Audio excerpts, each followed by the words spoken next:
Well, hello and welcome to the wrap. This is a show rounding up all things Zwift from the last week. We're talking racing, events, tech, fashion. We're live on Twitch, YouTube, Facebook, and Twitter.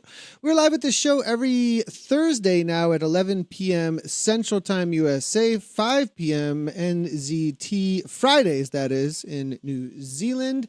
Today is episode number 67 on Thursday, October 26th.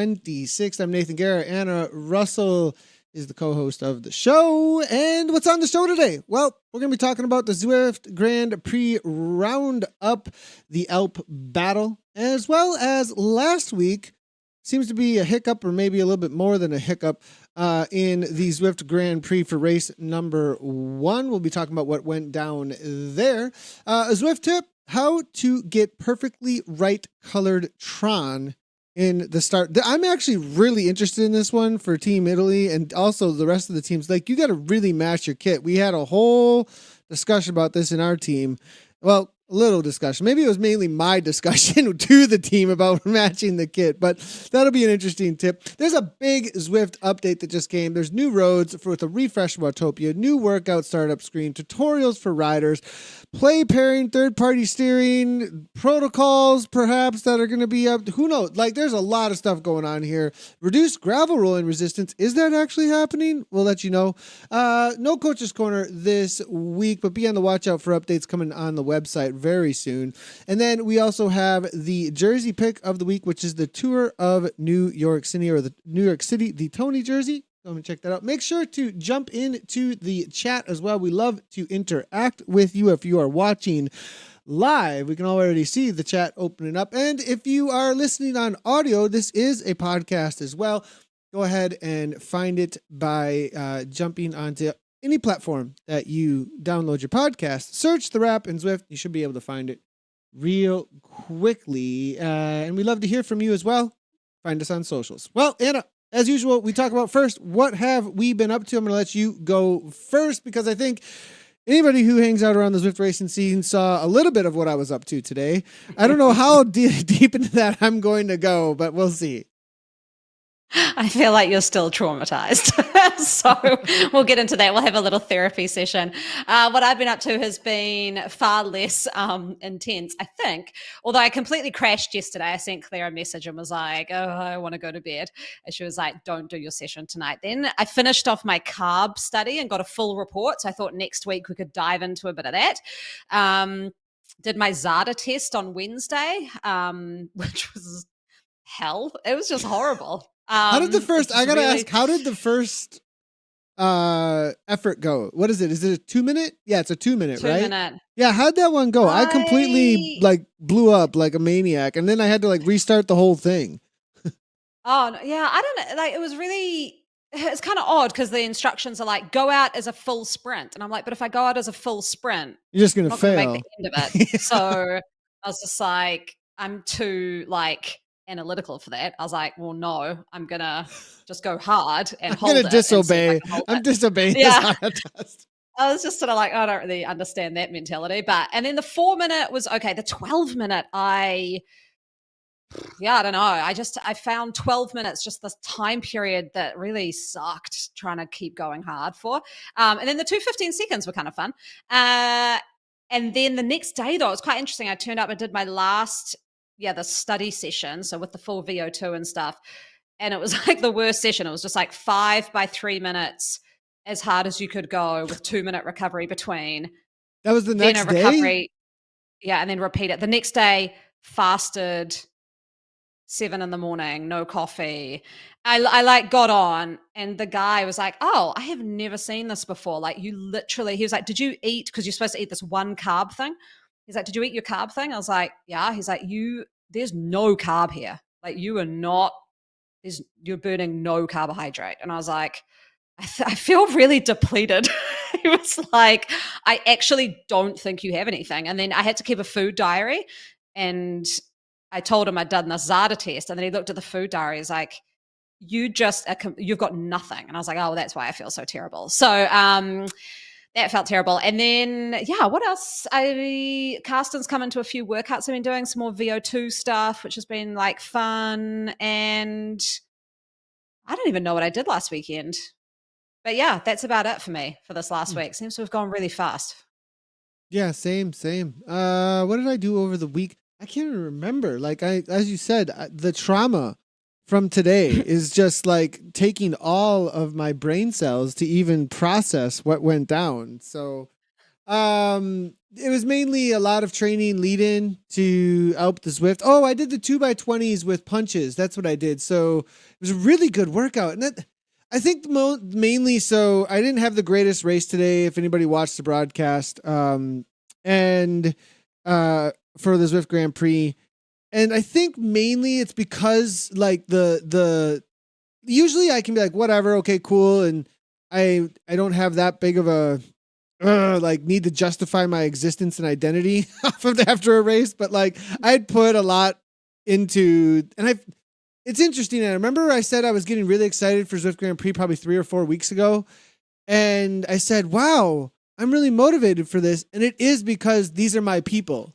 You know what I mean? Yeah. It's like, this is where, and I'm surprised by it actually, Anna, because throughout the summer I was racing pro mountain bike and like I came from there, but now I'm feeling in this space. Like it's not like I'm making this happen. It's just like it's happening because of how I've built my life now. And so it's upon me. It's like I find myself in this state where it's like, this is really important to me. Whoa. Okay. Like, so you like, and I didn't realize it was going to be that important to me. Does that make sense? Yeah. Like, yeah. So, yeah. So then this past week and this past couple weeks, I mean, we've been really thinking about the Alp du Zwift race, and I know I'm not a climber like those front guys, and I didn't have the expectation to stay with those front guys, but this past week, all the numbers were looking good. Like we had done everything. Like, I mean, it felt like everything was hit. Like it's boom, boom, boom. Everything is checked Anna style, like every single box, right? And then like, I even get into my openers yesterday and I was like, what are those numbers? And like, I've lost like a kilo and like, I'm like feeling good. You know what I mean? And like, I'm kind of like, everything's kind of hitting. And then, I don't know, man. I think so that I'll leave that there, and then we'll get into Zwift Grand Prix in a minute. But I spent a lot of focus, obviously, on Alp du Zwift. We also had, though, let's get away from that for 1 second. We'll go back into that. So a lot of training, and then we did this really cool stream of Tour Watopia that I wasn't sure how it was gonna go, and I'm kind of like, oh, this is a new thing we could do on ZCL. I really like this because we just had Dave doing interview Dave stuff. Like he does another mode that's not race announcing mode when he gets in front of a microphone with somebody to just interview them and kind of like ask a lot of good questions and whatever. And while they're riding bikes, he used to do this a lot actually when Zwift was first starting, and they would have pros come and ride live with others, but they would do it from a live stream with the pro just on a bike and he'd talk to him. Well, yeah, I saw some of that stream. It was cool. Yeah, it was cool. It was just me and Gabby, and he interacted with us a bunch. Now, it wasn't like super polished or anything. Like we were like, but I really enjoyed it. I'm thinking of like, let's maybe start bringing in for Tour Watopia or these bigger group rides that have like thousands of people on, like ride and chat. I think that would kind of be a cool little thing. I enjoy like being able to kind of meet all the people in a new way through the stream. That of all the people that are on that ride, it's a way to kind of be a ride hub. I don't know if that makes sense. So yeah, I don't know. Yeah, like, no, I think it's cool. So yeah, that it's was kind of like cool. It had the vibe of like your coffee ride, you know, where you go out and you just chat to people, and yeah, it was cool. I liked it. I think I would do it and watch it at the same time, like be in the ride and then watching the ride along, and then you could kind of like have the whole experience, which would be fun. Yeah, exactly. And I think the other part is like just bringing in individuals, if we could, that are in the community to just chat with them and know who they are, interested individuals that might be a part of that ride. And the other nice thing about that was that when I get into a race broadcast, it's like being at a start line.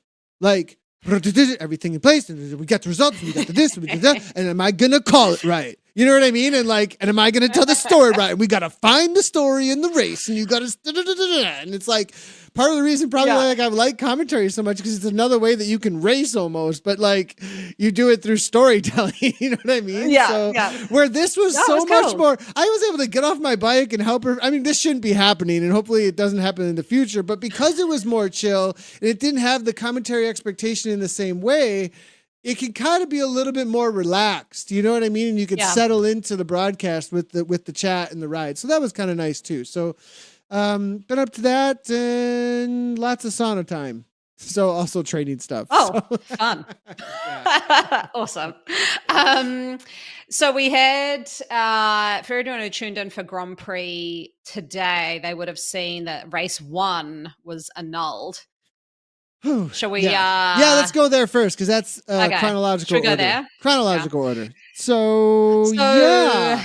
Should I tell my experience and they're like, what do you want to do here? Because I experienced so maybe what was going on. Why was it annulled? Yeah, so it was annulled because I got into game, not because I got into game, but all of a sudden, if you had your plays Nathan on, was there. because I was there. No, this doesn't work. And I pressed left and right on my steering and was like, it's working. Uh-oh. And then I saw some guy who had steering go, boom, like he went, what? Like, wait, I was like, are we supposed to use this? I don't know what I'm supposed to do now. Like, and I was like, okay. And I kind of like pushed around in the pack, but I didn't do any like flying all over the place kind of a thing, you know? But I was like, I don't want to hit my brakes though. And I was freaked out. I was like, I don't know what to do here. And then I just turned them off. I was like, I hope this doesn't stick me somewhere, but I just was like, they just turned off. So I was like, okay, done. But that was my experience with so they got annulled because the plays or steering, not plays, steering, the option to turn it off was not checked. So there were some people who had steering on, not on purpose. They just showed up with plays or a steering device that happens to always be there. And, you know,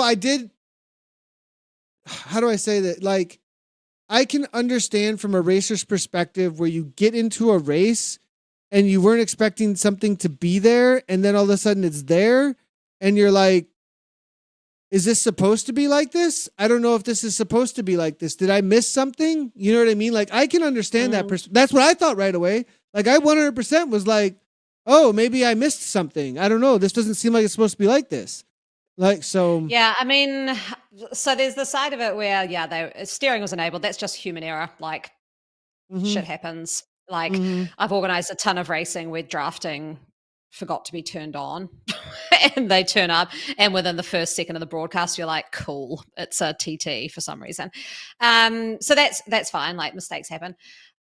I do not agree with the annulment of an entire race. Really? So absolutely not. And I know a lot of teams don't either. There was a lot of teams who put in a shared letter saying that this should not be annulled. And I don't want to come from the perspective of like Saris was sitting in second and we had a really great race. I'm trying to come from the perspective of like an event organizer. And I just look at it and I think I have had to annul one race I've organized in the Oz Cycling Series over the last 4 years. And the reason for that was it was Legends and Lava and there was a bug and the finish line was before the actual finish line. So there were like 80% of the field didn't actually have a result. Like there was no result. So you can't actually do anything. That's so that one, so that's huge. Like you can't actually give any results. So that's an annulment. But this one, like I know sort of the result came from Indie Velo, because they're looking after this side of things and, we're going to annul it. And I was just like, wow, that's like that is a third party. Like that's just so everybody knows. That's it's a third party entity. Yeah. And I just thought it was like a sledgehammer to a nail. Like, I don't know about the men's race. I can't talk to the men's race, but I mean, watching it, I could see some steering, but I wouldn't have looked and been like, this has had a material impact on the result.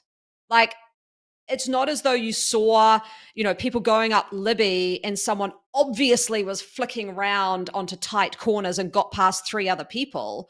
Like there was nothing in my mind that obviously took away sprint points from someone else who didn't have it enabled. So Mm-hmm. I just thought for like, I don't know, I just thought it was a really, really hefty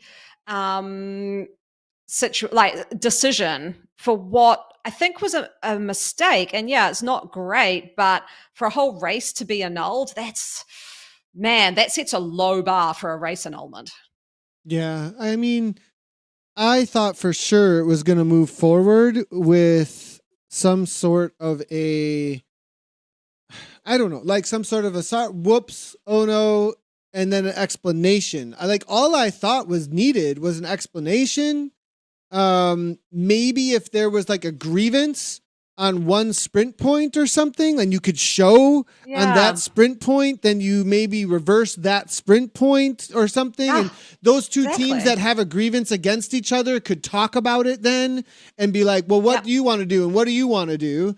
And well, can we come to an agreement? And so it doesn't ruin everybody. And would it even have a consequence? That would be the other question, is like, what consequence would there have been on this one or that one? You know what I mean? And like, we saw and that's the other thing, is like, all of the sprint points would have been watched pretty closely, I would think, right? Yeah. You'd have to see them pretty closely in order to, I mean, of course we're getting data through to know, but I think you could kind of get a pretty good idea from the video of like what was going on.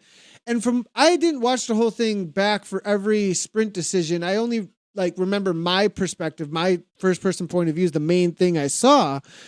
But from what I can see pretty clearly up the road if someone's going far right or far left, you know, and that's the main concern. And so I really think, you know, I do see, and I know exactly which one that Alejandro Malaya is coming in with. He's saying there was a clear one rider that did make a turn around another rider. And I did see that video. I didn't even think that video was that crucial. I think that rider was traveling so fast that they would have gotten the gap that they had either way. And they immediately went right back to the middle of the road, actually, right after that section. And I think that was, in my opinion, from what I saw, an exaggeration in order to point out something that another rider was doing with steering. That's my take on what I saw there. Yeah, I think it just more concerns me that is the level of what it takes to annul an entire race. Because for 200 people. 200 people showed up and did how many hours of work? I would say probably at least not just their training and all of their preparation and all of the team organization for elite level racing, but then the 2 hours plus the race. So it's like a 4 hour, it's a whole day. It's like a whole day. Yeah. And I mean, I'm trying to really be honest with myself. I'm trying to think, like, if Saris was in last place in that race, we scored no points, I think I would feel the same. Like, I just think that I'm nervous now for another tiny mistake that might happen. And then it's like, well, we've set a precedent now that we annul races, because that's what's kind of going to happen, right? Like, if there's anything now that is not perfect, people will have a legitimate precedent to say, well, there was that steering that didn't impact everybody and you annulled that. So you know what's going through my mind today, where all of the bikes actually neutralized. Yeah. I was wondering today, and I was like, should I just jump on? And I forgot. I was like, oh, I'm just going to change my bike to something that's super light just in case. I'm not going to care about my fashion. And I saw a bunch of people on lightweight bikes just in case, right? Like, and then do we like, you know what I mean? So like, even the women's race today, like, apparently, I just saw it really quickly when I woke up, but apparently they couldn't see the points banners on the road. Some couldn't. Some couldn't because of the rollout. Some people... So there was a thing that went out to all I thought that went out to all the teams that said the rollout of the update made it so that some people might not see the points banners. Yeah. Okay. Well, should we annul the whole race then? Do you know what I mean though? Like, some people can't see points banners. Well, is that a situation where someone's like not getting an advantage, potentially like steering? Yeah, I'd say so. If you can see a banner and someone else can't, then you know where to sprint to. So I don't know. It doesn't So I kind of have sit the well with me. microphone, and I want to make sure that I spoke to Alejandro, and I want to make sure that he's heard since I spoke back. And just he says, I agree, Nathan. Probably not enough, but the third party has all the data, and we only have anecdotes. There may have been more cases. And then you know what? He's right there that we don't have all the information. I do understand that we do have not seen all of the cases, and so they did put out a pretty hefty statement that said, you know, how much that they really, really went through this and deliberated and talked about it and take it super seriously. So, and that that the decision still stands. So I understand that too, Alejandro. There was one other point about within our team. So you talked about a team that was at the bottom, if there was one. Well, we were at the bottom. Like we were close to the bottom. Like we were like 13th or something at that point or whatever. And we benefit greatly from this actually. And I didn't like it. I didn't want it. I wanted it to stand as it was because it seemed better for the entirety of the season. And like there's, how do I say this? Like, there's just I think that there's broader consequences, like you said. Like, I think there's broader consequences in some ways. And, like, credibility of the results of the race is one of the things that they really wanted to, like, hold on to. And I think that in hindsight, from what you're saying, Anna, is like, it might backfire and do the exact thing that they were worried about creating. Does that make sense? Right? Yeah, yeah. I mean, if I just say it, should I just say it? Like, other platforms are snickering right now. You know what I mean? Like, so it like, and like, oh man, and like, I don't know. So what was the best decision moving forward? I'm just going to say I would have liked it to move forward and like, oops, there was a mistake. It's okay. We laugh it off and we can move forward. Because was there anything that meaningful to whether or not it would actually change results? I guess a couple of teams could have held on to something, and then you go in and you deal directly with what they might be holding on to. And then everybody makes a statement that they're happy. You know what I mean? Like, yeah. I mean, I just know behind the scenes, a lot of teams were not happy. So, it's anyway, I just think it's setting up for some issues further down the line with Grand Prix, but we shall see. Maybe it won't. Maybe everything will be sweet now.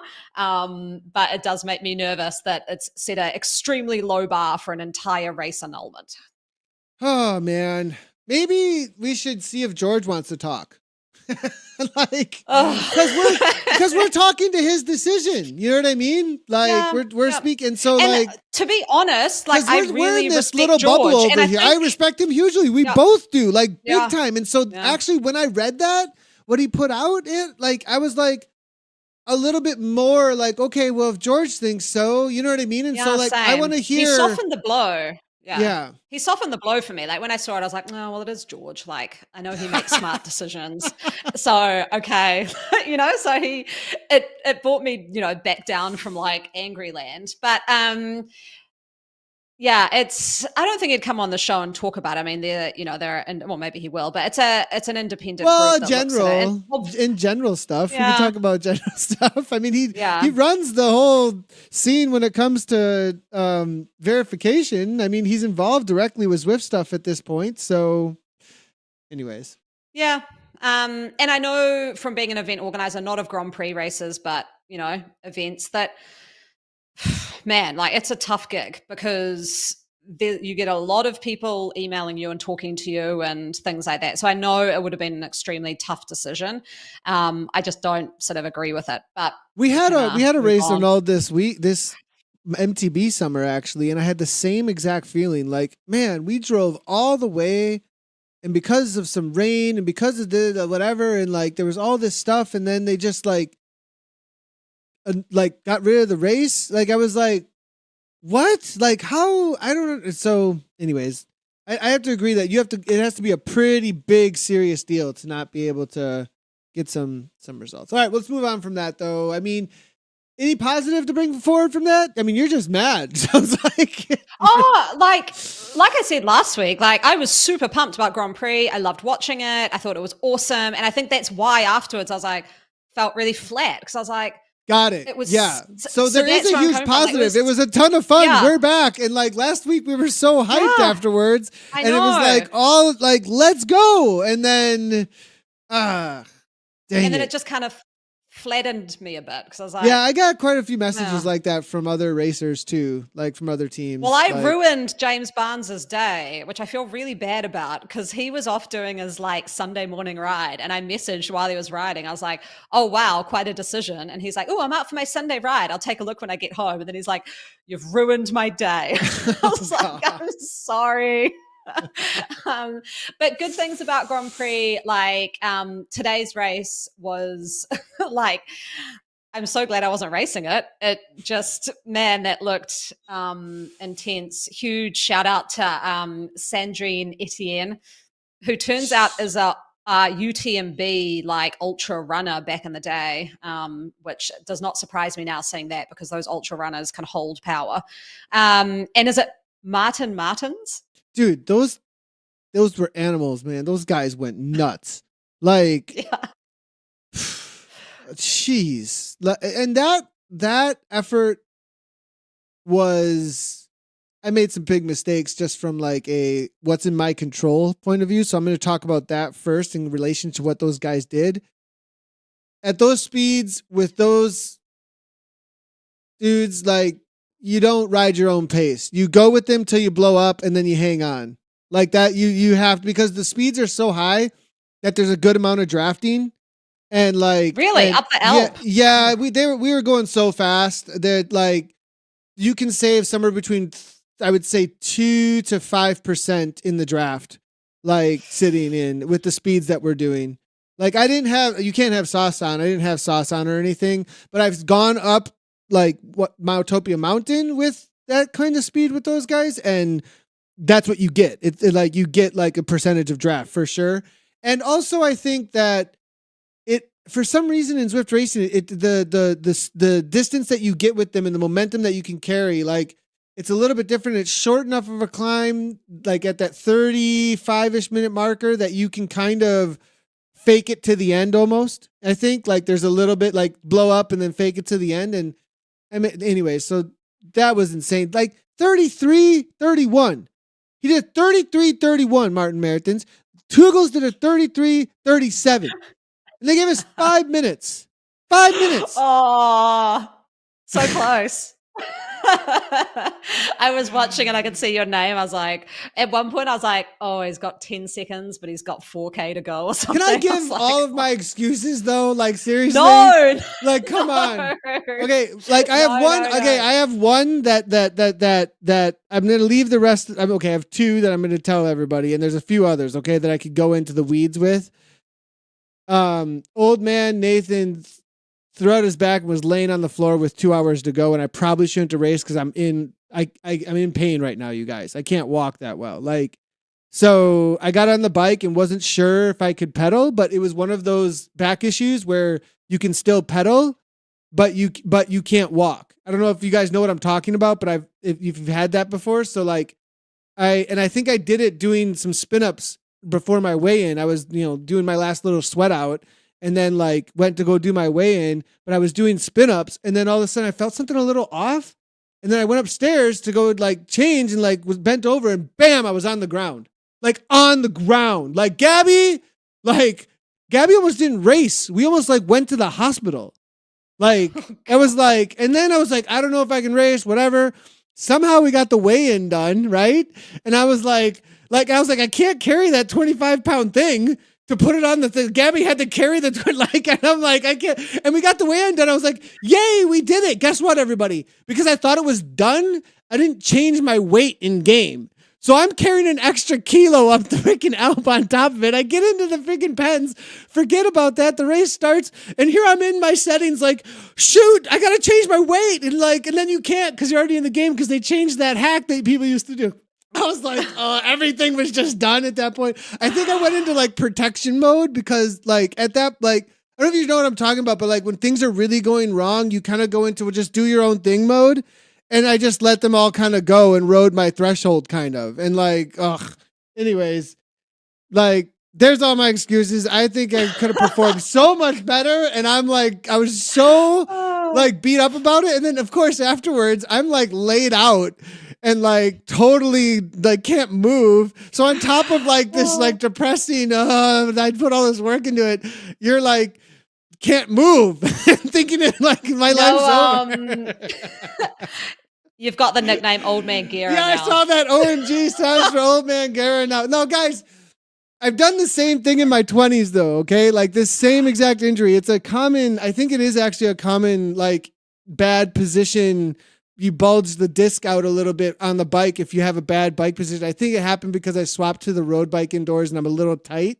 And I've been just pushing it through it. So anyways, we'll see though. Lots of hanging and see ya, Cairo. We'll be back in a couple weeks. That was my Zwift Grand Prix. But okay, let's get to everybody else. Let's go. Go ahead, Anna. Yeah, I'd be keen to know from the people in chat what they thought of the live broadcast. Like if they found it entertaining. Because I think I mentioned last week, like the Alp is really hit or miss, in my opinion, with actually whether it's entertaining. Because sometimes you're literally just watching a rider here or there kind of for 30 minutes just grinding and you're like, okay. So I think it was more entertaining than I thought, which was good because I was kind of like, oh my gosh, if it just blows and it's just individual riders, this is going to be like super boring. But I know in the women's race, you kind of had Etienne off the front, but then you had like a group, with Gabrielle and Kristen Kolchinski and forgotten the other ones, but there was about 4 kind of, and that kind of was good, and then it kind of went back a bit. And I think in the men's race as well, more attention on the points sections would have been good. Yeah, like I think that got missed a little bit. Yeah, a lot. Like I don't want to say a little bit. Like legit, it was like, oh, we just missed the points. I'm like, okay, like this is the one bit that keeps this interesting. Like you just need a camera on those points, and just I think. Both broadcasts have missed it a bit. They did better this week with bringing in live cameras of people. That was awesome because that was really missing in round 1. So this time they had the live cameras coming in. So that was cool. So you could kind of see the pain, but it's like it's a team's points race. Honestly, they've got to bring in the DSs. Like it has to happen that they bring in someone who can give a little bit of insight while they're up there, like bring in a Josh Lipka, like, and just if the DSs can be super honest and talk really openly about strategy, given that the broadcast would have a bit of a delay from if riders are going to watch it and they know a strategy, but like having someone say, oh, she's pushing it, she's going well beyond her limit here, like I'm interested to see how this goes, like that would be really, really insightful and make it so interesting. Or hey, they've really hit some good training, so they've really prepped for this well, but it just kind of leaves it a little bit stale. So it did near the end kind of, I wavered my attention on and off because I was sort of like, oh yeah, there's still 3K to go, they're still happening. Oh yeah, okay, 2K to go, so I wasn't sort of like grabbed by it a huge amount. So I think, yeah, I don't know what you think that they could do in the broadcast, but I do think a huge one would be bringing in some DSs with a bit of in real time, insightful conversation. Yeah, I guess one thing that we do have in this space is people that are sat somewhere, accessible, not in a car, you know what I mean? Flying down the road with with like calling in and a leg time or whatever. And then you also have the athlete that's accessible and you could kind of get a little bit more of that interaction. I think also, there's probably some things that could be done from a data perspective, perhaps, too, that would really bring in a lot of interactivity with who these riders are, what they can accomplish, what they have accomplished, what they're currently accomplishing, and comparisons, right? Like one of the main things that keeps people interested when it's time to go, like basketball does such a great job, NFL as well, they do a really good job of like, hey, it's 4th and 10 right now, and they got to make this many yards right now, and they got exactly what the yards are, and it shows it right on screen, or it's like, here's his field goal percentage versus the rest of the whatever, and he's shooting a field because watching somebody free throw, watching somebody shoot a free throw, it's kind of like bump, he's shooting a free throw, you know what I mean? But they add a little bit of flavor to shooting the free throw, you know what I mean? Even though like it's a much more up-paced basketball is kind of interesting to watch anyway with some commentary. Even there, they add these graphical additions to it though, and we have that data. Yeah, I know. Well, I don't have that data, but somebody has that data.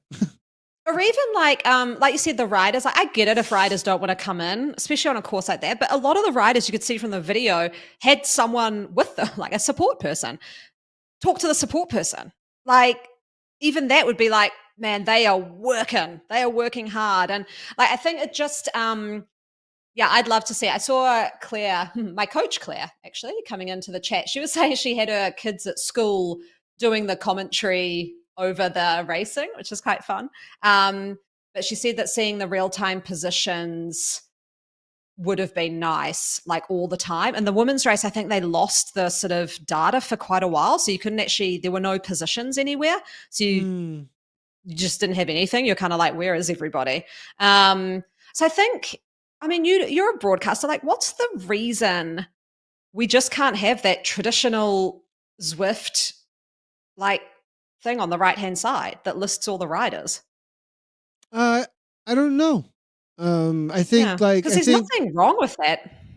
Yeah, I think they just want to have it be like branded more ZGP because it shows the same stuff but has ZGP branding around it. So it's like, has a little bit more there and it makes more space. I think the space that the rest of the data takes up, I think there is a desire to get more of the scenery of Zwift.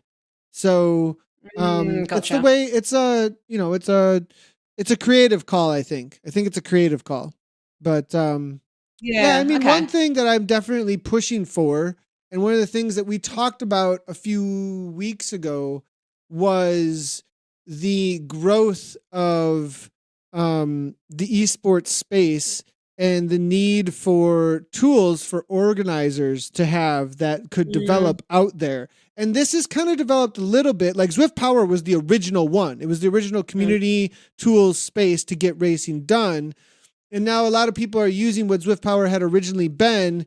And we have Zwift Racing app using Zwift Power resources. We have WTRL using Zwift and Zwift Power resources originally. We have, there's a few different community organizers out there that are most of them are using the Zwift Power tools that are there, but they don't do everything that's necessarily needed. And you've got to be pretty like tech savvy, code savvy to be able to do that. And so, I think part of it is also like, there is this need to, how do I say this? So the same needs that a race organizer needs are the same needs as a broadcaster need. They're just live. And so like a race organizer's needs and a broadcaster's needs, they coincide so closely that these tools would serve both actually, if we could get them made out there in the community. So like shout out to any like people out there that want to like hit me up in the DM box that like really knows a lot of things about being able to like, I don't know, do stuff with data. Let me know, because I would love to develop something there out in the community to really like enhance the whole broadcast space, because it really, I think, it's kind of like time for it. It's time for it. Yeah. Yeah. Because I saw a comment on the chat last week from Josh, who was sort of mentioning like team tactics that we hadn't talked about, but I was like, I don't even think I would have noticed. I don't think I noticed any team tactics other than team tactics that I know about.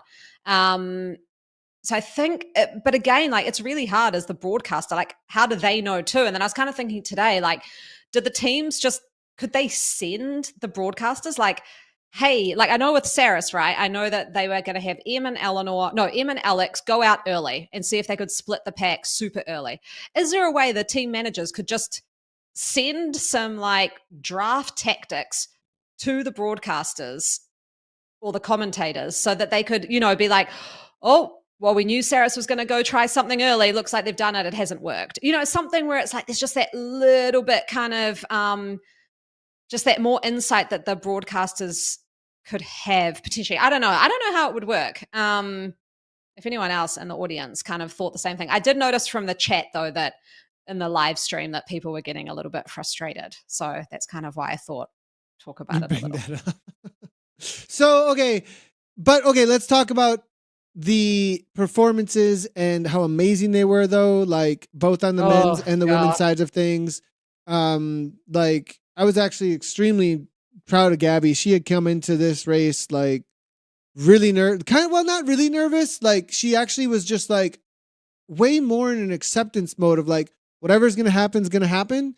And then came away like extremely happy with her result. So like she's like she's really and you know I've really been trying to like get behind her and her confidence to you know as her coach and as her husband like to be like, hey, you got this, you are top level, like I've seen your numbers, I can know what you can do here, believe in yourself and go for it. And it's starting to come to fruition in a lot of ways. And I think as these results get underneath her, she even said it today, she's like, okay, I'm starting to believe that if I can dictate this a little bit more, that I have it to do that, that I can just go.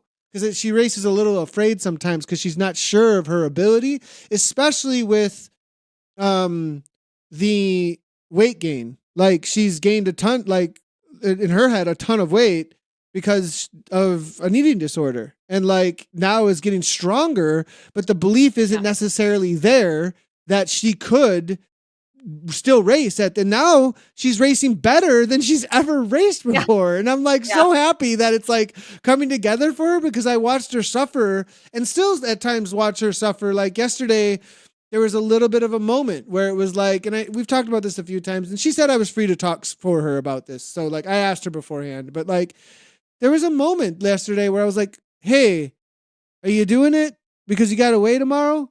And then she stopped her ride and then ate a bunch of food and like boom, like everything changed. Our whole life's changed. Actually, I'm not kidding. Everything in the house changes like 100% because like happy wife, happy life because she's not hungry. Just feed her. Oh my gosh. I just think, yeah, I mean, Gabby was phenomenal. Like, it was so epic to watch. I mean, I'm always a little bit more interested in the women's race just because I know more of the riders. And I just, I thought that battle between the sort of 3 or 4 of them for that second place was just so great, like so epic. It made it really interesting. And like Eleanor, our other teammate, who I think she ended up 12th, she's a professional Belgium cyclist.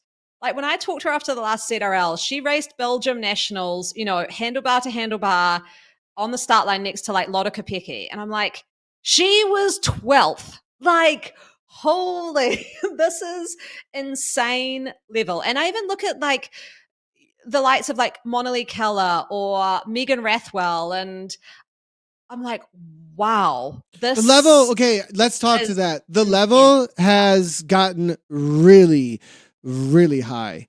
I mean, I am blown away by where this has gone. Like a few years back, like 33 minute, like those are world tour like times going up over the top of that for 100%. Like I am, and with those times, I'm kind of looking at these guys who are winning this, and I'm like, there should be eyes on these guys. Unless I don't know what I'm talking about. Unless I'm like, you know, I'm not in a world tour coaching position. Like I don't know what they need to know to like win the Tour de France, win whatever it might be. But like with the numbers that are thrown out there and the way that these guys are riding and the level that they can ride and the ladies are riding, like, and who they're riding a month, like you said, toe to toe with Lotte Kopecky, and like got what place? You know what I mean? It's like, and there's it's like.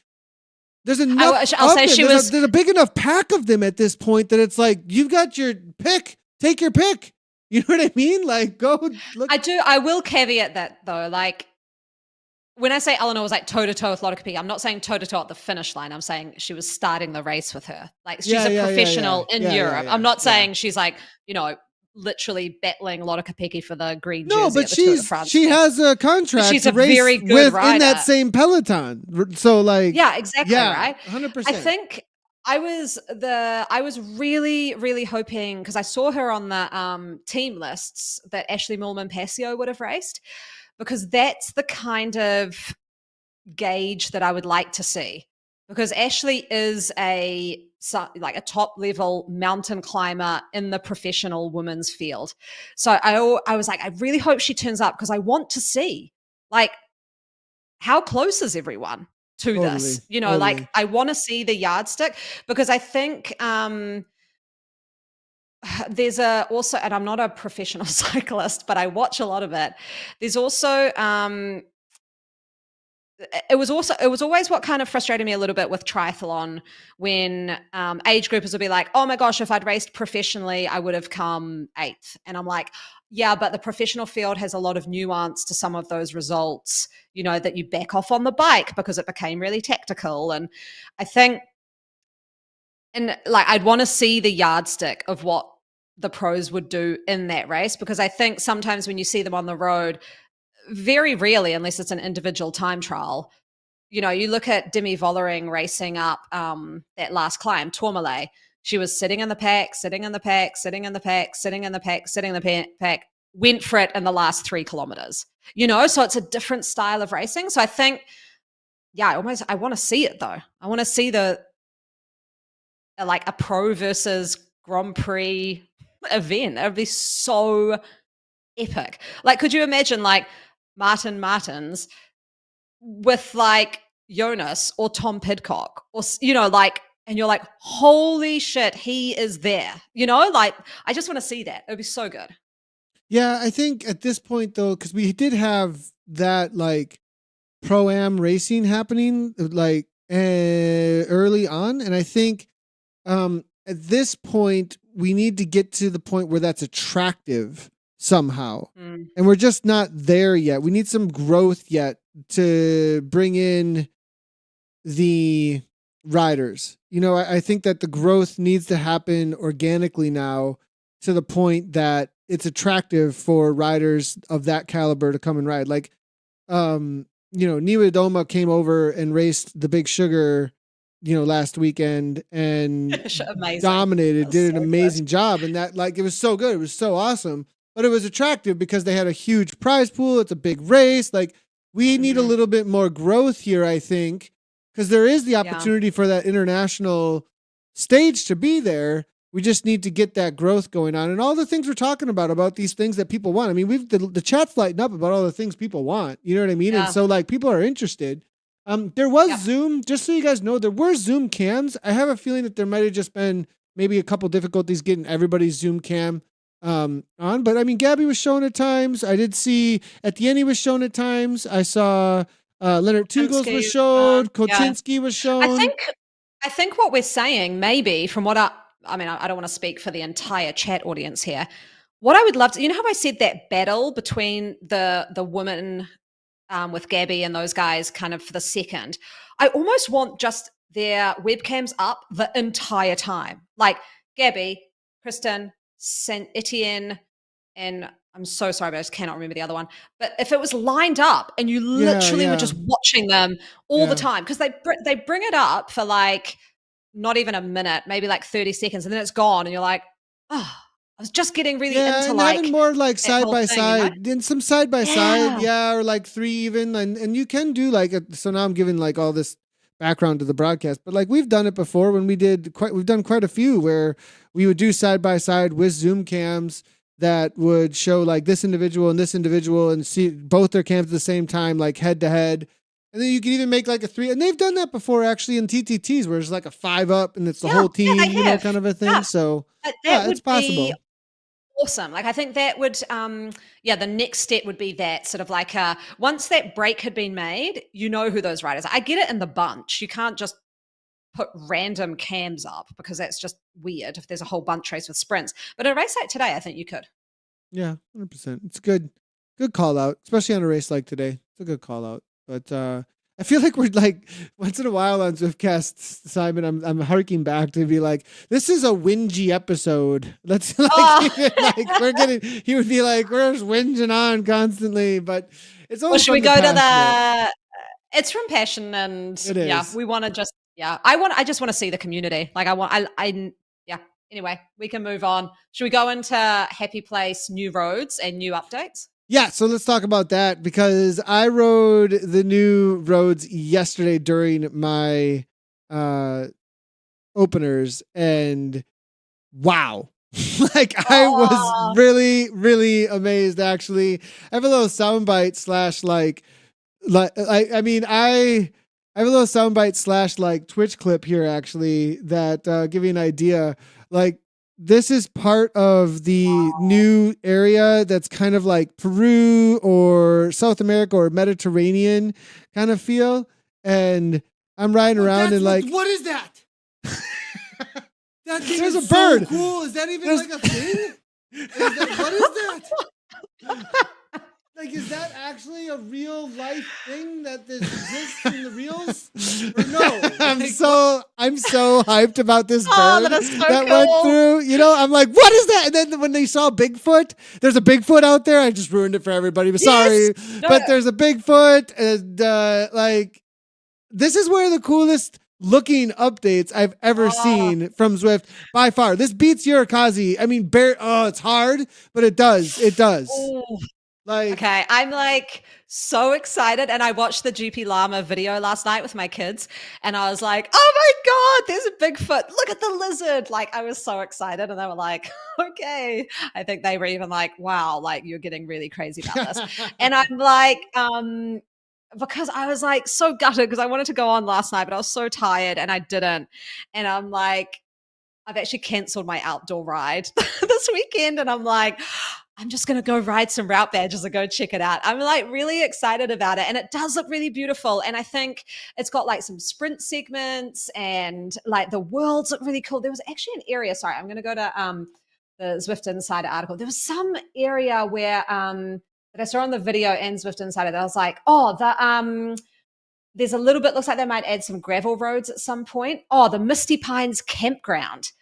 Man, it just looks so cool. Like I'm all about that kind of misty sort of vibe where, you know, someone actually came into my Twitch the other day and said, what's your favorite route for like workouts?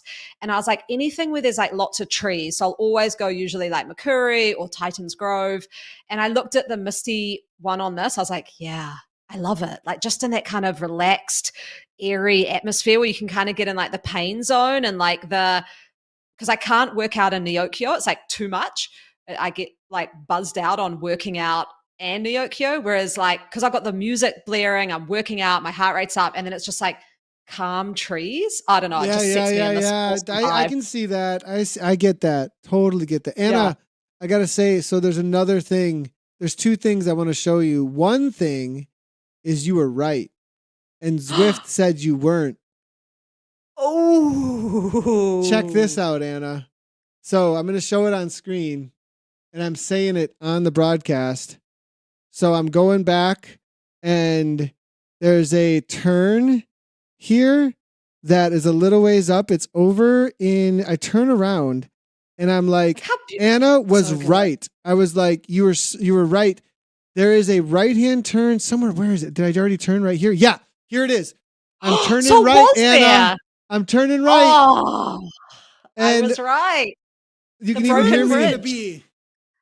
She asked if this is where it was going to be. And they said no. That's me on screen. There. And it was there. Oh, you were right, Anna. You were right that tunnel. Exactly. See? Exactly there. We took it right. They were, no, that's not where it's going to be. Yes, it is. You were so right. And I want to get the clip of when you asked, because we were looking, what were we looking at? For some reason, we were like looking at that section of course in the jungle loop. And you were like, there's a little area where there's like a broken ship and it looks like there's like a path back there. Is that where that's going to go? And I was like, I don't know. Maybe. Yeah. And I took all the photos. Yeah. And you took photos. Yes. And did we show those? We did. Yeah. Oh my gosh. So you were 100% right. Nicely done.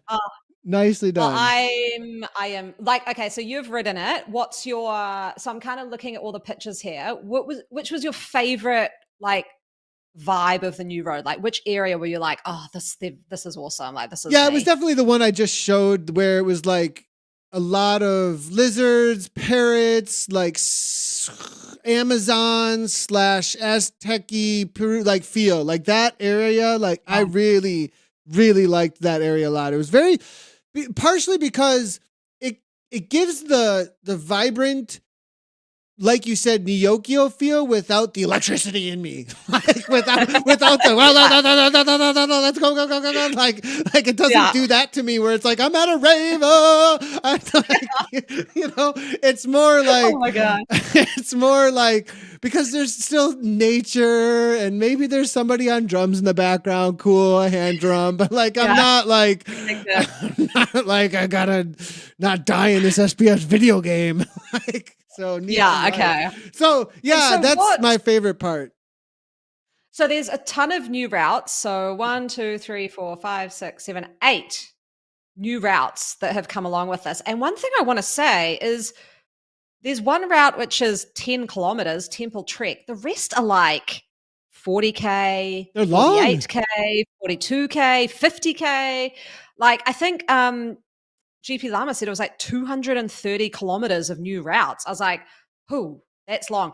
And I do want to shout out to, before I ask you the next question, is that there was like a tease that Zwift said that this road is going to provide a great backbone to joining up lots of areas of Watopia. So that tells me. Did you see all the construction? Oh, you haven't. Yeah. Oh, well, there's a whole. More on the videos. There's a whole bunch of construction areas that are on the right-hand side of the road right here. I can actually show you here as well. Look, tons of in that little town. Believe the legend. You see the sign? I love that sign. Believe the legend. And then like there's all the Sasquatch crossing signs. So great. But yeah, this right-hand turn here, maybe there's like a bunch of them in this section. I wasn't keeping my eye out too much for too many others. There were a couple of other dirt roads that I was thinking maybe are a possibility, but yeah, I have a feeling they're going to, now one thing, a couple of options here are tunnels. Or through mountains, you can have like underground spaces. Like, are we going to go into like a Mountains of Moria type spaces? Like, that would be so cool. Or also like, more climbing. Well, because I looked at it. If you look at the Watopia map and it's the Watopia southern coast, if they then do this around, I guess you'd call it like the western coast, around, you could go up the short side of the Alp. Like, if you look at the picture of the Alp, it's like, this long, and the whole Alp bit takes up 3/4 of it, and then this other bit is tiny. Like, it would just be like a real quick jet up. There we go. So I feel like on the top of the Alp to the left of that, like you could build a road that circumnavigates all the way around there. For those who are listening on audio, we're looking at a map currently of the Watopia and the Watopia southern coast, and on the back side of the Watopia southern coast where it hits the jungle almost, you could skip the jungle and hit the backside, like to have another coastal route that goes to the backside of the Alp there. That's a lot shorter. That would probably be an insane gradient though. I wonder if they'd switch back it like nuts or something.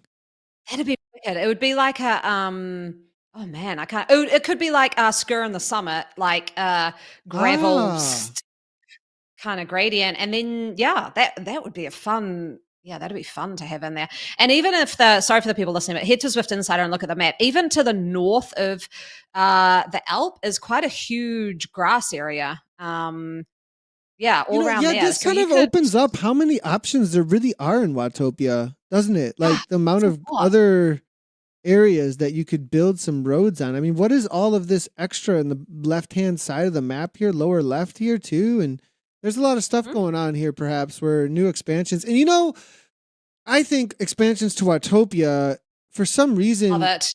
Yeah, it's just some of the best new road you can build. Like you said, there's new badges in Watopia.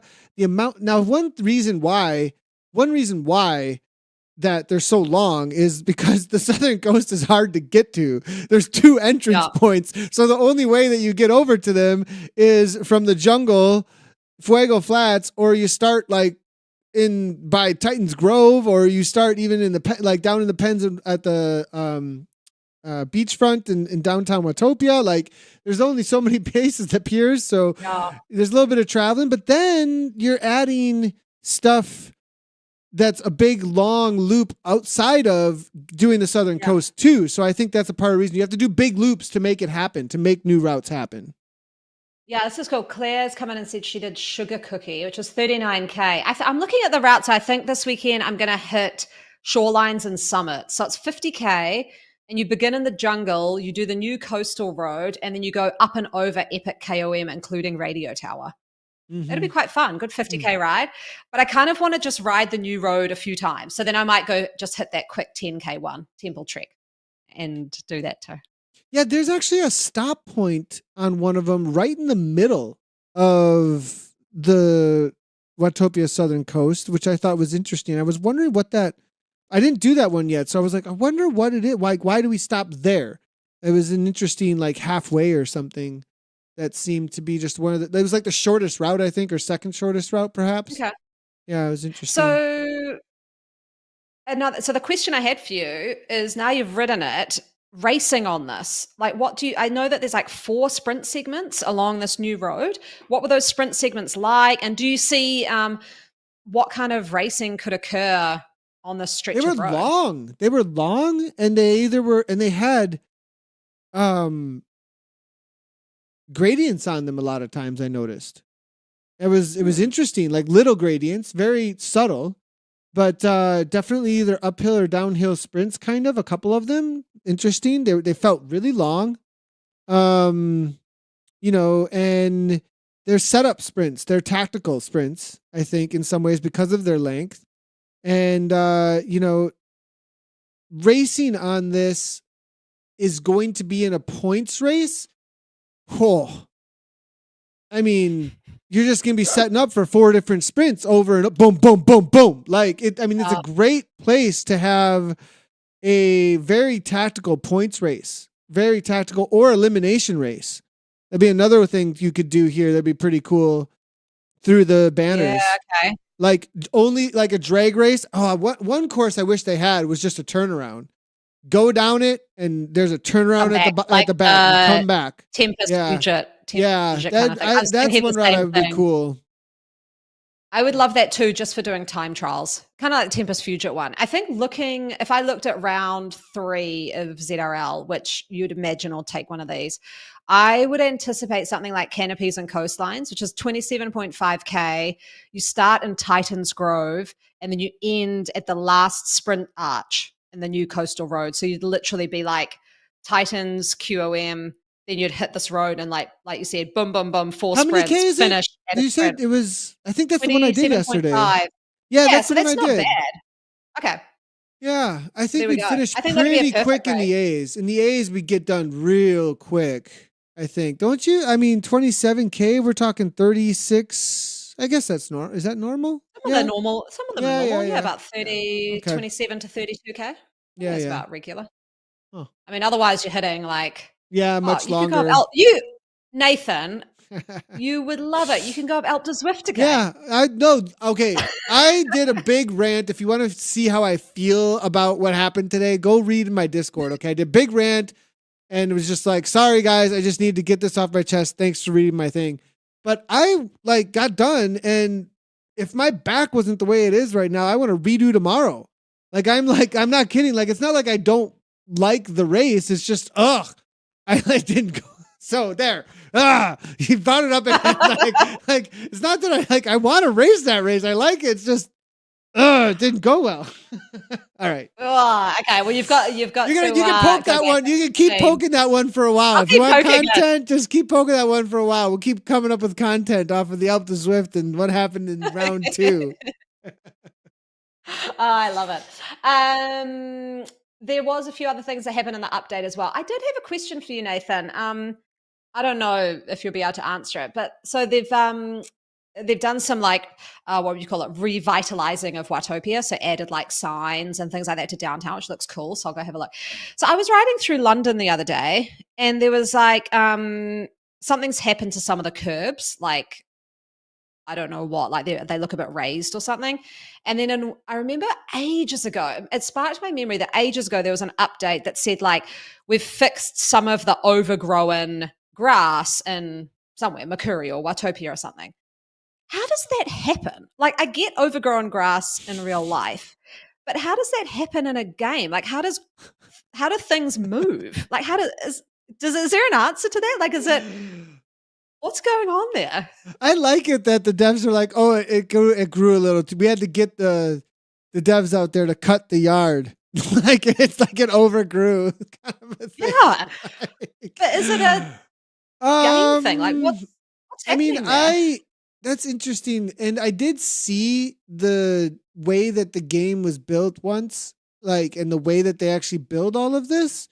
And I'm wondering if perhaps like upon load, like, I don't know, like somehow it went, that's an interesting one. Like somehow on certain setups and certain ways that the game loads into the specific way it's presented to you on the platform that you're gaming on. Maybe it's only seen in those ones. I'm not sure. I don't know. And so like it wasn't caught then or something, or it's a good question. So it's kind of the question I have is sort of like, if they did nothing. So this is obviously how little I know about gaming. But if they did nothing to a world and just left it, would it start like overgrowing? Like, would you turn up to London and it's just like zombies are wandering around and there's grass everywhere? Who knows things about building games because I'm not up to date on that. Like I can tell you the engines that are used. I can tell you that Zwift uses their own engine. I can tell you that, like, you know what I mean? Like I can tell you very basic stuff, and I've kind of seen it being built and things like that, but I don't know that. My guess is adding code somehow, like new features and things, sometimes touches other things, maybe, but I'm not sure. So Whitney posters come in. Honest, I think we need a dev in because this is blowing my mind. She said that the grass is a living organism, like in game. And it's growing up the big statues and stuff in the KOM, which I have seen because I saw the big. You saw longer, like it got longer. Yeah, like it is growing up. So literally, if they did nothing, would it just turn into a zombie land with grass growing everywhere? I'm just no. I don't know. Go ride Watopia and have a look at that big statue with the big cyclists. Look, I'm not confirming anything because I feel like we're making like this could be like people are going to take this and be like, yeah, I heard on the rap that everything's actually growing, and if they didn't come and chop the weeds, we'd be in trouble. Like, yeah, I mean, maybe, but coming out and grabbing like time passes, but time passes not for real. Like time passes is like the sun comes up and goes down, but like, I mean, they're so funny. So I got a little. You ever get? They've had those little black boxes that show up once in a while. You get those once in a while. That was a little bit of a bug that was there for a while. You get like a black box show up and it has something to do with riders or whatever.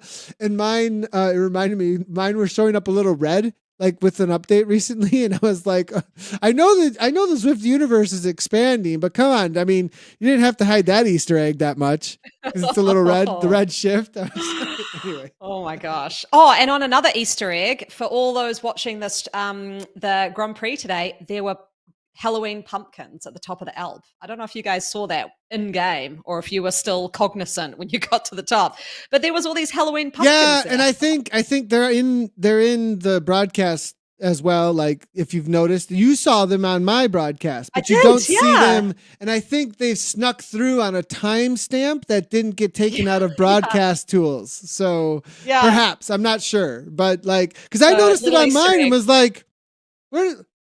That's not in my build I ride on. What the heck? So yeah. Yeah, it was cool though. I liked it. Well, I hope we see pumpkins soon. I really hope that actually happens. We'll see though. Like a couple of days away, I think. Yeah, we'll see. It'd be cool if we did. So I'm gonna give you the tip. Should I give you the Tron tip? Yeah, I need the Tron tip. Let's go to that. Let's go to the Tron tip. Okay. So a couple of weeks ago, I was talking about trying to find the perfect colored Tron, you know, the two-tone Tron, which always gets like top marks fashion-wise for me. And it's really hard because you go into your garage and it looks different because you change the sliding scale and then you come back to the world and you start pedaling. So for me, I'm always wanting that blue, like the purpley blue one, that's two-tone. But every time I start pedaling, it's hot pink. And I'm like, I don't want hot pink. What is this? And then I'll go back, slightly push it up, come back. Nope, still hot pink. Then I'll push it up. Now it's blue. And I'm like, oh, I can never find it. And someone else came to chat, was like, oh, there needs to be a way where you can see what it actually is when you're in the garage. I found a way to do it. So for those people who are obsessed with having the right colored two-tone tron like me, you go into a start pen of an event or a race and pedal in the start pen, go to your pairing screen, and your bike doesn't stop because you're not riding anywhere. You're just in the pen. I think I remember seeing that once. Okay, it's good call. And it'll show that actual color it'll that it's show going it to be. because you are actually moving your pedals, and so it'll light up. Yep, it lights up in the garage. So you'll get a full view of what it looks like. So if you see me constantly entering and leaving events, that's because every time I start Zwift, I just go into the first event I see just to get my Tron I was not thinking that was what I thought we were going to be like doing some sort of other manipulation, but that's like a perfect way to do things here. Like really though, like getting this right is so difficult. Like even okay, it's so hard to actually get this 100% on board here with like, I just feel like the sliding, you don't like land somewhere. You know what I mean? It's not like there it stops and you have a marker. It stops, you have a marker. No, it's like, it's totally a completely sliding scale. So like, it's difficult to get everything the same. So when you have a team, you all got to like be next to each other or something like, all right here, or like take a screenshot right there, like slightly above where your hand is. You know where your hand is? Like right there. Oh my gosh. Oh, I'm glad you're taking it seriously though. So now do it in the pen. Get on your Tron and then get to the pen and then change the color. Chat loves it. All right. Seeing lots of chatter coming. Pumpkins. Good stuff. Well, okay. Anything else on the update here? I think play pairing, third party steering, play pairing. What's going on there? So if you, for some reason, want your Sturzo, I'm just actually listing mine to sell. But if you still want your Sturzo, you can use that for steering and use the plays for controlling. Gotcha. Yeah. So multi devices. Yep. And the idea of also doing like 2 plays if you wanted, or there's some things being added, I think, as far as that goes. Yeah. I'm getting a little bit depressed because I now really want the Zwift hub and I can't get it. And I just, at the start, I didn't care because I've got my trainer who, it doesn't matter, but I'm at the point where I'd like to get a second trainer for my kids because they're starting to like get interested. And honestly, the cog is just the hub and cog with the click is just the perfect solution. Mm-hmm. And also I was riding the other day and I was like, I'm going to put heaps of effort in and clean my chain because I'm sick of my chain making noise. And Nathan was talking about how the cog was awesome because it didn't make noise and it's just on one thing. And so I was like, I'm just going to clean my chain. And so then I cleaned it and I didn't do it right. And then it was even louder than before. And then I'm calling my husband and I'm like, why is it so loud? He's like, did you clean off the degreaser? I was like, no, what do I clean it with? He's like, well, now you've just degreased all the lube off and now it's just this like rattly chain. I was like, oh God. And so then he put some stuff on and it sounded better, but I'm just like sad. I just don't want to change gears anymore. You should get if you're going to get the cog and you're going to be using that, you guys should wax your chains though. Like if you want clean stuff, seriously, I haven't had to clean anything since I started waxing chains. Yeah. Like you just put it in and like, let the wax do its job. I have 2 separate pots. One that's the dirty wax, one that's the clean wax. You put it in, the wax that is on your chain that has anything it did pick up just melts off. You take it off, you put it in the new one, let it sit till it gets to 210 degrees, pull it out, let it hang for 5-10 minutes, put it back on your bike, clean as a whistle, and it saves you tons of watts. Like it's so How do you put a chain back on your bike? Well, you have like are you breaking your chains? Like you don't have chain links? No. Oh, I have a chain. I don't do anything though. I've got a little cleaner thing. You hold it and go. Oh yeah. So if no, you want to take it off. You want to take it. Yeah, you got to take it off. Like so you have a little calipers that like grabs the links and pushes them together. I mean, you can do it by hand, but like it just pushes them together and then it just pops off. And then you probably want to, there's a whole process if you read for cleaning it, if you've been using wet lubes, or dry lubes, like you probably are going to want to read about the process to really get that thing clean. Cause it probably has a lot of stuff in it. But how then much there's a process. is a new chain? $50-$60, like probably. So I would just but you have to clean that thing too. See, here's the thing. Ugh. Yeah, you have to clean that because it comes with factory grease. It comes with factory grease. And if you don't take the factory grease off, it's like that stuff is made to protect that metal forever on a shelf. Like, so it just, you have to clean a chain no matter what once you get them. Quick link. Thank you, everybody. Sorry. Quick link. Yep, you're correct. The quick link. That's the little. Okay, well, there we go. Yeah. That's my next job. And well, it's really worth it. I mean, because the drivetrain, if you're getting your hands full of black stuff and you're trying to clean that thing and all that, like it's wait just. A sec, wait there. Yeah. Okay. What's going on now? Oh boy. Yeah. Look, she just touched her chain and totally, and I don't have none of that anymore. None. Zero zip zilch. Like it is absolutely gone. Totally spotless. The one thing I do have is wax shavings. There are some wax shavings that end up around your right. I welcome that. I totally welcome that. We could do a whole thing on wax and chains. That's my project. Okay, I'll do that. But my solution is to, I think, maybe look into getting the jet black, and then potentially the cog will fit it. Until I here's just the other thing. Well, I think there's some openness. I know, but I still have to buy a trainer for the kids. Yeah, you do. So do. But I mean, maybe there's one that will be able to do all of these things with Zwift in the future. So, it's hopefully available in New Zealand. Then I can get it. Yeah, I think that would probably be possible. Okay, good. I like that. I'll hold off. I don't know how soon. I'm not like anything like that, but I think I have heard, and I think it's probably totally okay that I've said that. But there's definitely openness with all of.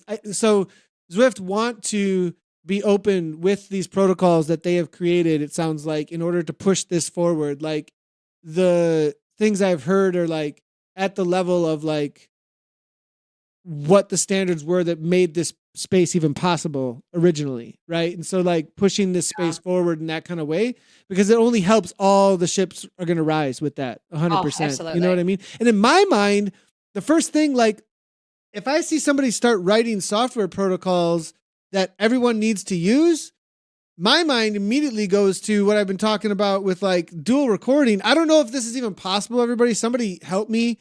But I'm just like talking Nathan Dreamland here on how this might work. But like, dual recording is silly, and we need to go to the way of the dodo bird.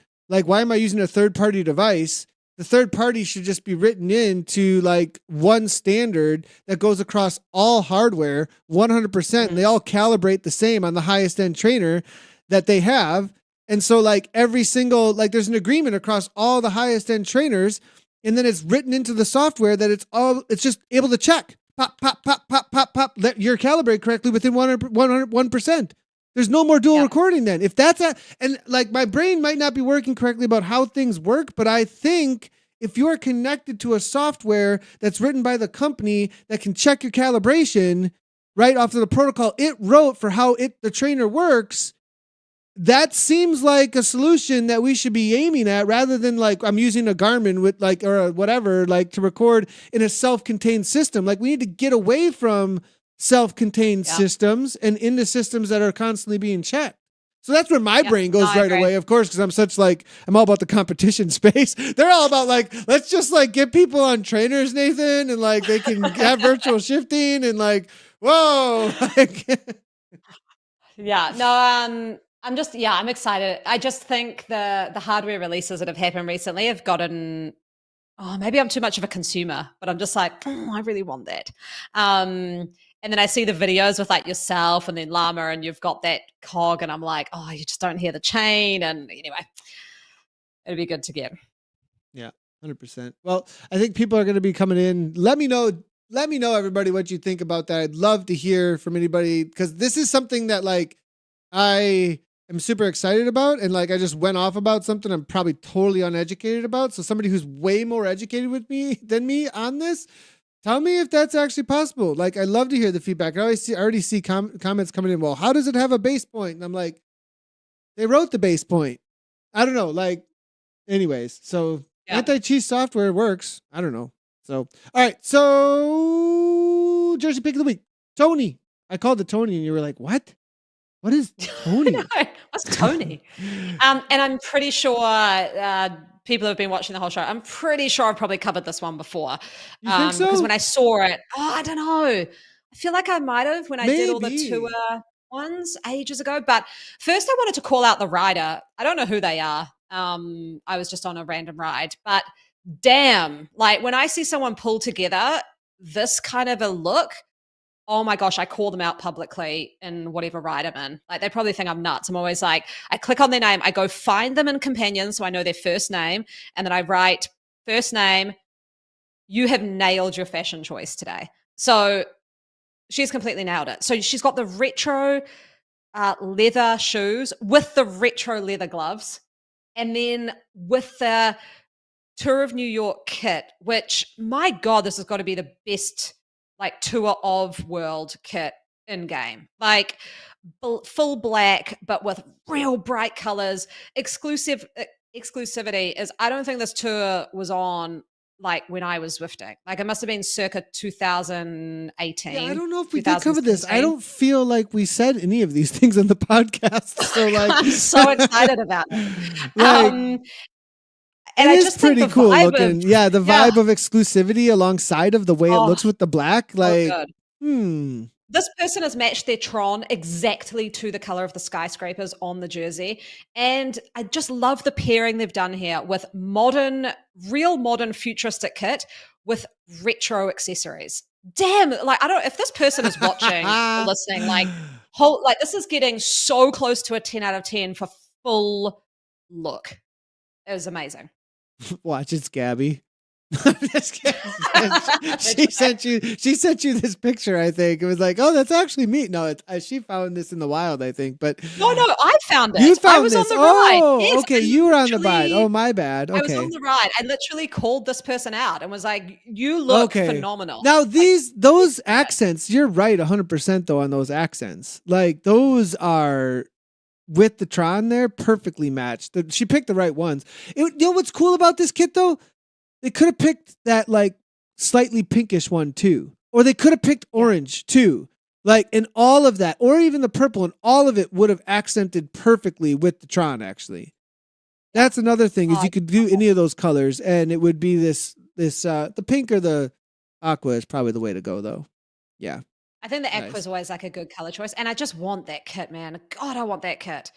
Like, I'm sorry I was on Zwift in 2019, but please let me get a kit Tour from before of then. New York. Tour of New York must have been right when it launched. Yeah. Yeah. Huh. See what you have to see about that. You know, that could be like 2018, 23rd of October, 2018. Those could be like exclusive missions. Like we could call them just exclusive missions. Please. Yes. Okay. Zwift, are you listening? Okay. Yeah. Exclusive missions, right? And they happen once a month or something, or once a week in a month. And this month this is the exclusive missions or something like that. I think because there's probably only so many exclusive kits, right? So if you space it out a little bit. Like Nathan, you've got sway with the Zwift crew. Can you like, This is a thing. This is a thing. You know my love of fashion. I know, not just you though. I think the whole community's gonna go up on this one. I don't want the whole community to go up because it's not exclusive anymore. I want this to be like a podcast only. Anna wants podcast only exclusive kit ride. Yeah, Let's do it. These are the kits Oh my God. These are the absolutely. kits. You could unlock New York. But you got to you do just our do it once a right. month exclusive kit ride. Yeah. And that's you only hear about it here, and it's at this time. And if you don't listen to this, you'll never know, and you'll never get the kit. Well, it's only kits that are you can't go back in history to get. Huh. It's a big ask. It's a big ask, Anna. Oh. I know. I just want those kits, and they look so good. Yeah, we'll start with the Tony one too, and we'll call it the exclusive Tony ride. And Carsten's pulled up. He said it's about as rare as the mixtape kit. That specialized mixtape kit is what made me fall in love with fashion on Zwift. It was the first exclusive kit I unlocked. What if we get the glitch kit? What if we get the glitch kit? What if we can get the glitch kit even? Oh, yeah. We need to just make a list. Anna, we need to make a list and like have the whole plan and have it all written out. And like, there you go. Let's do it. No, okay. Oh my gosh, I love it. Good stuff. All right. Well, that's the jersey pick, everybody. Let us know what you think. I'm thinking this is like a 9. I'll give it a 9.3. I'll give it a 9.3. Yeah. 9.3 over here. Good kit. What are you up to for the next week? I'm going to do a full triathlon session tomorrow. So we've got 20 by 100s in the pool, and then I've got a hard bike set, don't know what it is, and then we've got 16 300s on the track. Sheesh. Yeah, it's a brutal one because I'm actually going to do some tri racing coming up because my bike fitness is coming along well, and I've done that. I've just finished off my Zwift. Coming in the summer, so yeah, coming into summer, good weather. I've just finished my Zwift run program, and that's been awesome. So do a bit of that. I'm going to check out these new roads as soon as I possibly can. Get on and do that, and then we've got the Rugby World Cup, where New Zealand is playing in the final against South Africa. So that will be my Sunday morning, is checking that out. That's a big deal. Yeah, my boss actually he's South African. He's on a plane to Paris right now because it's in France. So he is flying to Paris for 2 days to watch the final. That's how obsessive that's how people big. are. It's a 26-hour flight to get there. So there we go. Holy cow. Yeah, that's a big. What am I up to? Well, good luck to you, to your team on the World Cup. Be cool if you won. It's interesting. South Africa and New Zealand. I feel like there's a lot of South African people who also hang out in New Zealand and vice versa. Heaps. Yeah. It's a good battle. A good I don't know the equivalent in the States, but it's like it's a very good final to have. Like it'll be exciting. Nice. Very cool. Maybe I'll have to check that out a little bit. I don't get too into rugby, but we'll see what happens. Do you watch like American football and like can watch it, or is it like whatever?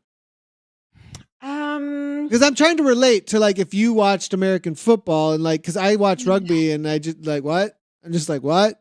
No, but and my daughters play rugby. My daughters play rugby. Okay. Yeah.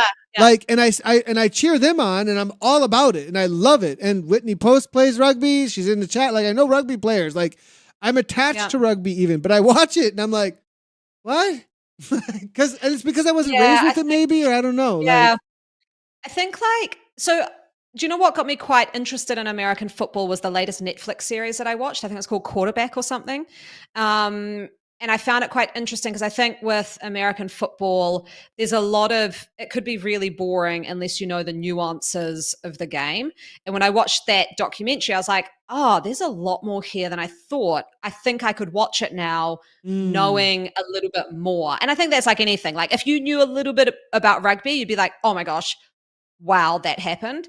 It's kind of like cycling. You could watch the Tour de France and have no idea of the tactics. But if you're really in it, it's exciting from like start to finish. So I was 100% invested with my daughters. And so when I was at a game there and understood once they educated me and I got invested at those games, but then outside of that, when they stopped playing rugby, it was like, and now I've like lost it. Now I've lost it. Yeah. But anyways. All right. So what am I up to for the week? I'm going to make sure that my back's okay, figuring that out. And then we're training for the next ZGP. If we're good to go, I might just go support Gabby at Iceman if I'm not good to go. If I am good to go, we may go to Iceman next week, which is one of the biggest prize pool MTB races in North America. It's like the final, it's called Iceman because it could be snowing. We're kind of being like weather sensitive to it though. Like I'm like cold, wet, and raining. And it's like, man, it's like, do you just sacrifice it? Because she's got a good chance of winning. She won Order Shore. She podiumed at Schwamagon. Like, you know what I mean? Yeah. And like, it's like, do you give that up? Because she's got a really, and I could maybe top 10 probably. Podium would be like, we'll see what happens. But like, I've been top 10 quite a few times there. So it's like, but we'll see. That's what we're up to, thinking about that. Yeah. So cool. Yeah. Sounds fun.